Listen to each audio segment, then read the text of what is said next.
not a psychologist, but specifically for young people, I see the fear they have around the life that we're all kind of setting out for them. And it is our responsibility. We are setting this life out for them in our voting decisions, in our everyday decisions of what we teach our kids. And they're going, oh, am I going to be able to afford to buy a house? Am I going to be able to afford to save?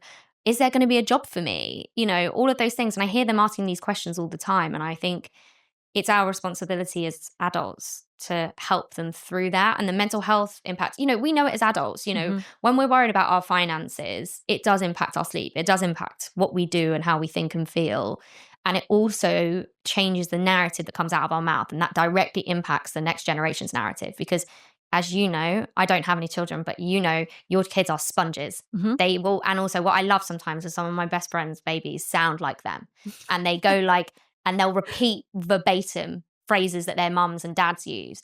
It's not uncommon. But what they forget is that they're going to continue to do that with everything. And that also means money. So if you're saying in front of your kids things like, we can't afford this, or money's the root of all evil, or like investing's like not for me. You know, I hear mum say this all the time. They're like, oh, I'll invest for my kids, but I'm not investing for myself. Your kid's hearing that and goes, well, then I shouldn't invest for myself. I should only invest for my child, because they are sponges and they're not wrong. They're just hearing what you've said. You know, I teach in junior schools and I love it, but they are, and I would say this to any parent of a junior school child, they tell their teachers and people that come into their school everything. Great. It's honestly, like I'll go in, I'm like, so whose parents are in or who knows something about finance? And then I'll get so many hands up being like, my daddy is in finance. And I'm like, okay, what do they do? And they'll say things like, he earns loads of money. And I'm like, great, love that.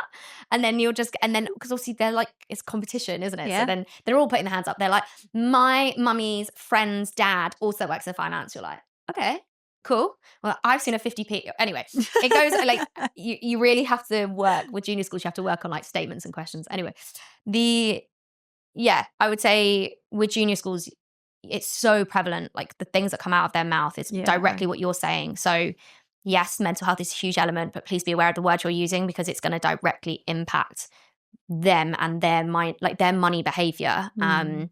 Because it's just, it just will. I find that quite challenging because people my age, we're stressed. Yeah. Like we're stressed about money. We're like trying to figure it out. We're looking at jobs, we're looking at savings, we're looking at investing. We're thinking, how do I do it all? How do I make this all work? A lot of people are really struggling financially right now. So what would be your sort of take on that? Like how can parents, older people do a better job of kind of not passing that on? Yeah, I know. And I don't want to come across as tactless, because we are in a cost of living crisis and it is impossible to be perfect all the time.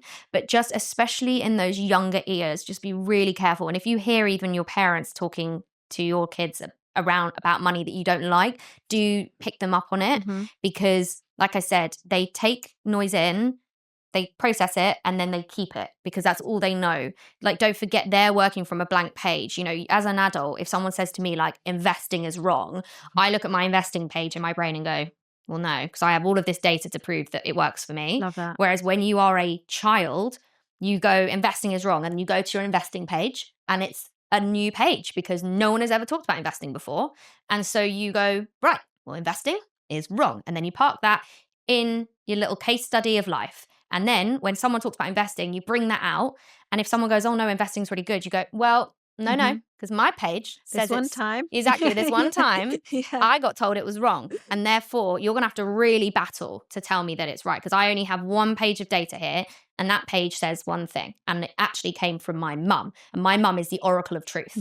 And therefore, that's it. And I try and explain this so often to parents that it's the younger they are, sometimes often we think we shouldn't be teaching because they're too young. But it's sometimes the best times to just be like, you know, if your kids hear something and you don't agree with it, you know, saying like, what do you think about that? Like, let's discuss that. I know it's a really big subject. You don't have to understand it all right now. Like, you don't have to explain to 6-year-olds what ETFs are, but you can explain that, you know, yes, fine, you did overhear Uncle what's his face say that investing is wrong for him, but that doesn't mean it's wrong for everyone. Right. And things like that. That's what I would say to adults. I'm not saying, it's your responsibility to start teaching them compound interest at 4 years old, but it is your responsibility to try and dictate the narrative because you are working with a really fresh sheet of paper. Yeah. That's probably where I would start.